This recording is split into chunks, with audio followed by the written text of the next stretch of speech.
channel for another video. Sorry. For today's video, we're actually going to be installing the ktuned control arms. I'm over here at Andy's shop. Let me show you the control arms. Got these from ktuned, and my boy Fabio hooked it up, but these are ktuned.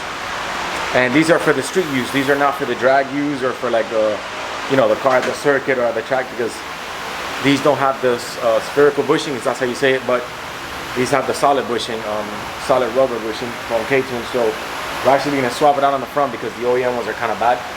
And yeah, at least for today, that's what we got. We might look into the lip a little bit because it's hanging a little bit here. I don't know if you noticed that, Andy. Andy's actually my cameraman today. It's actually hanging a little bit here. Oh, I never saw it. Yeah, it's just when it goes up, they'll tend to come down because there's two tabs that don't have a screw. So let's go ahead with that and start taking out the tires. That's from all the highway runs. That's from all the highway runs. Don't tell anybody. But yeah, let's go ahead and do that.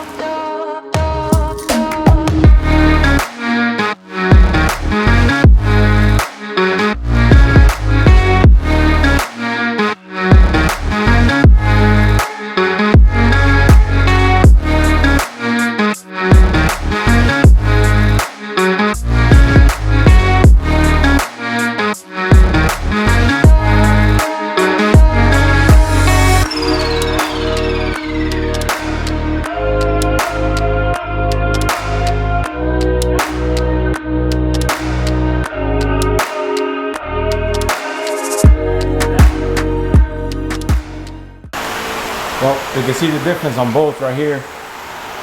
That one's kind of cracked, and then this one is obviously brand new, but it's solid, so it should definitely make a difference, right? And which one feels lighter? Yeah, this one feels lighter. This one feels a little lighter, right? Yeah. Anyway, so to take them out, it's, what was it, a 19, right? That's what it was? 19. A 12? 19, 14 for the sway bar length. Right. So a sway bar length is here. That's a 14, and there's a 19 on this side, 19 on this side, and a 17 for the ball joint. and a 17 for the bar joint. And that's how you take them out. The other one should be coming out now.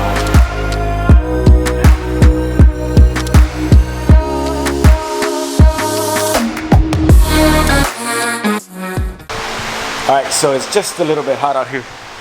Got my face all dirty and stuff. Anyways, control arms are on this side and that side. We had to bang the hell out of them because the ball joint wasn't coming out very good. This is an OEM lip. But look, the caps are coming out. This is an OEM lip, but there's a lot of tabs missing on the bottom of it. This is the Type S A-spec lip. So we're actually making some brackets for in order to hold it on. Eventually down the line, I'm gonna have to get like a Type R lip. But yeah, for now that's what we're doing. Rotated the tires to the control arms. Should be a definite, should be a different feel for the suspension as soon as I drive the car. So let's continue.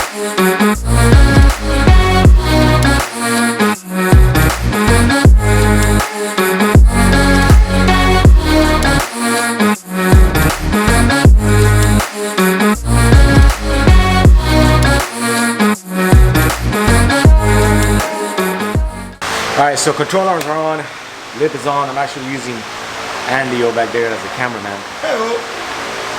The lip is on. It was way better because, so now, like I was saying, we don't know if this lip is OEM or if it's aftermarket because it's missing a bunch of tabs. It does say like A-spec on the inside, and it does have a Honda part number, but it's missing a bunch of tabs, so who really knows?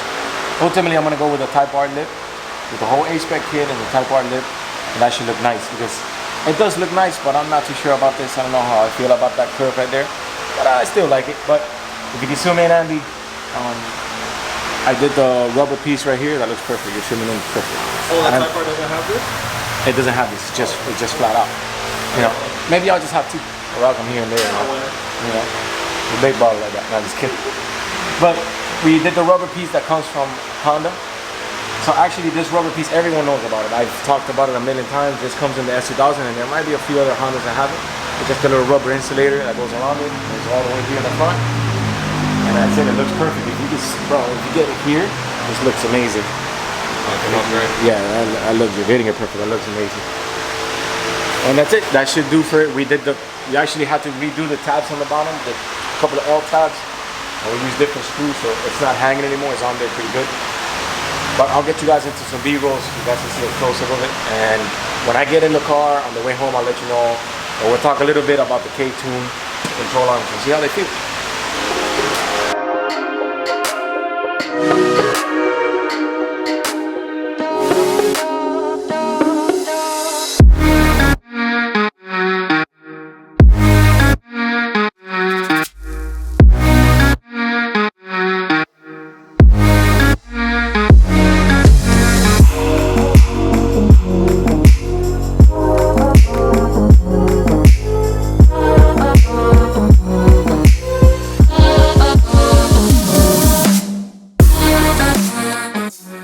Alright, so I've been driving the car for about, I would say like a good 10 minutes already, 10-15 minutes, and the control arms feel way different. Remember, I had the OEM and they were cracked, as you can see in the video. I'm not sure if it was a little too dark because we were in the shop and there wasn't much lighting, but they were definitely cracked and worn out. You know, stock OEM from like, I don't know, like maybe 2004 when the car was bought. So it's been there for a while. The ones that I got were the ktunes, and they're not the hardest one. They're not like the racing hardcore one because they don't have that spherical bushing or whatever, if that's even how you say the word. They just got the solid bushing on them, and obviously a lot better than the OEM one and a lot better than what the ones that the car had, because not only was it OEM, but they were cracked and all messed up. But they definitely feel different. They definitely feel more stiff. The front end definitely, as I get bumps now, as you can see, it handles way better. The other ones, even when I was turning, I would feel it. Anyways, I want to thank you guys. You know, we're at 4,200 subs, and yep, the channel's kind of growing, and I appreciate each and every one of you. Some people have asked me what are the next things for the car. So the next things for the car for now is wheels. I'm looking for wheels. Don't really know what choice I'm gonna go with wheels, but we'll see what I do when it comes to that. I'm not too much in a rush to do that. I'm not too much in a rush to like buy wheels. Like, everything's on lockdown now because of because of this whole quarantine thing and this whole coronavirus thing. I keep changing the camera because I'm driving. Remember, I always say don't vlog and drive. But with this whole lockdown now, with this whole quarantine thing, there's no shows, there's no nothing. So like, there's really no rush to get wheels. I'm looking to get some nice wheels, so you know that's going to be a little bit of a wait. I don't know if maybe some Rega Masters. I've been looking into the Rega Masters forest green. The forest green look amazing. Obviously RSX is 5x114, so I hear that 5x114 8 plus 35 would be the correct choice, or the good choice to go with this car. I don't know, maybe some T37s, who knows, we'll see what comes down. Maybe even some white Type Rs, who knows. If I can get a good deal on those, we can definitely jump on them. As for mods, intake headers, exhaust should be coming pretty soon, and yeah, we'll go from there. I appreciate each and every one of you for tuning in. I'll see you guys on the next one. Remember to subscribe, it goes a long way. Love you guys.